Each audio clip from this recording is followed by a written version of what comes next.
সকালবেলায় ঘুম থেকে উঠে সবাই যা করে তা আমি আর বলছি না। আর আমার ভিডিও দেখে তোমরা বুঝেই গেছো সকালবেলায় ঘুম থেকে উঠে আমি ঢং করছিলাম। আর তারপরেই আমি নিয়ে গেলাম চা, যেটা আমার বরের খুবই প্রিয়। আর ও সকাল সকাল চা খেতে সত্যিই খুব ভালোবাসে, আর সকাল সকাল চা খেতে আমারও খুব ভালো লাগে। তাই আমি ওর জন্য নিয়ে গিয়ে আমি আর ও একসাথে বসে চা খাচ্ছিলাম। তো এই যে আমার বর বসে রয়েছে। আর তারপরেই আমি একটু ঘর মুছে নিলাম, কারণ আজকাল আমি খুব বেকার, তাই আমার কোনো কাম কাজ নেই, আমি ঘর মুছা ছাড়া কোনো কাজ করি না।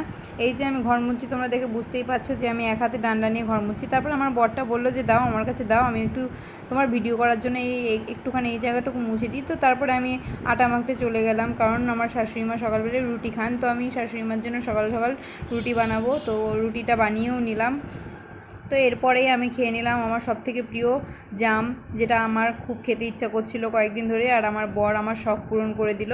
জাম খাচ্ছিলাম আর বসে বসে টিভি দেখছিলাম।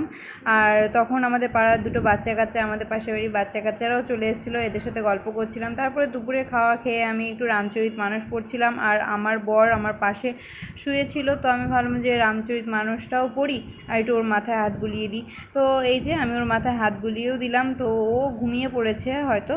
তো আজকের ভিডিও এইটুকুই, দেখা হচ্ছে আবার নতুন একটা ভিডিও নিয়ে। টাটা।